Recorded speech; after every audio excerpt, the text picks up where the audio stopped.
Police verification report জাল, কাঁথিতে গ্রেফতার civic volunteer, এই নিয়ে রাজনৈতিক চাপানুতর। পুলিশ ভেরিফিকেশন রিপোর্ট জাল করার অভিযোগে কাঁথি থানার সিভিক ভলেন্টিয়ার ধনঞ্জয় করণকে গ্রেফতার করেছে পুলিশ। ধৃতকে কাঁথি আদালতে তোলা হলে 5 দিনের পুলিশি হেফাজতের নির্দেশ দিয়েছে আদালত। পুলিশ সূত্রে জানা গিয়েছে, দীর্ঘদিন ধরে পুলিশ আধিকারিকদের স্বাক্ষর জাল করে ভুয়ো ভেরিফিকেশন রিপোর্ট তৈরি করা হচ্ছিল। এতে সাধারণ মানুষ প্রতারণার শিকার হচ্ছিল। ঘটনার পর তদন্ত নেমে তড়িঘড়ি ব্যবস্থা নেয় পুলিশ। এই ঘটনাকে কেন্দ্র করে রাজনৈতিক চাপানোত্তর শুরু হয়েছে। বিজেপির অভিযোগ, তৃণমূলের জামানায় রাজ্যে ভুয়ো সংস্কৃতি চলছে। যদিও তৃণমূল কংগ্রেসের দাবি, পুলিশ প্রশাসন সঠিকভাবে কাজ করছে এবং গ্রেফতার তারই প্রমাণ। অপরদিকে সম্প্রতি একটি মহামান্য হাইকোর্টের অর্ডার জাল করার অভিযোগে এক আইনজীবীকে গ্রেফতার করেছিল পুলিশ। তারই প্রতিবাদ জানিয়েছিলেন কাঁথি মহকুমা আদালতের আইনজীবীগণ। যদিও ওই আইনজীবীকে 4 দিন পুলিশ হেফাজতে থাকার পর আদালত আপাতত জামিন দিয়েছে।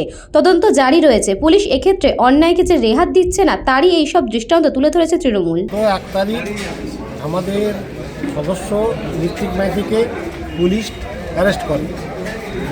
পরবর্তীকালে 2 তারিখ তাকে আদালতে পেশ করা হয় এবং মাননীয় অ্যাডিশনাল চিফ জুডিশিয়াল ম্যাজিস্ট্রেট তাকে 5 দিনের রিমান্ডে দেয়।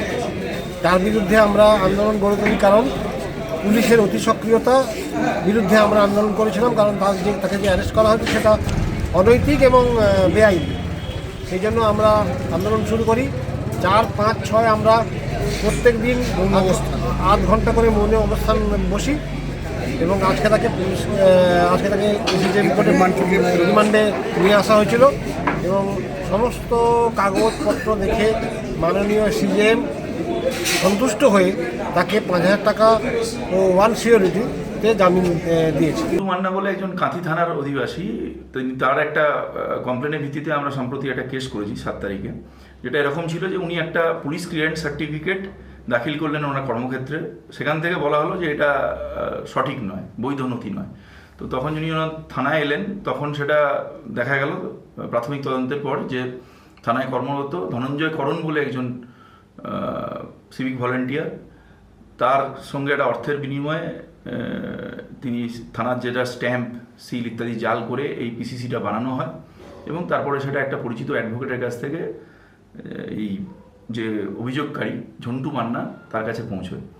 তো আমরা বিফিটিং সেকশানে কেস স্টার্ট করে আমাদের যে ধনঞ্জয় করণ বলে যে সিভিক ভলেন্টিয়ার, তাকে আমরা অ্যারেস্ট করেছি এবং আমরা আদালতের কাছ থেকে তাকে 5 দিনের রিমান্ডে নিয়েছি এবং এক্ষেত্রেও আমরা তদন্তটাকে একদম এসওপি মেনে আমরা এগিয়ে নিয়ে যাব এবং এর শেষ পর্যন্ত যাব। তৃণমূলের জমানায় সবই তো ভুয়া, সবই তো জাল। ভুয়া সার্টিফিকেট, ভুয়া ডাক্তার, ভুয়া অফিসার, ভুয়া অবশ্যই মুখ্যমন্ত্রীও। তাই এটা কোনো ব্যতিক্রমী ঘটনা নয়, এটাই হচ্ছে তৃণমূল জমানার নিয়মিত ঘটনা, যে জাল সার্টিফিকেট, ভুয়া ডোমিসাইল সার্টিফিকেট এগুলো ইস্যু করেই তো তৃণমূল দিন চলেছে। এইখানে তো পয়সা তুলেছে, এটা স্বাভাবিক ব্যাপার।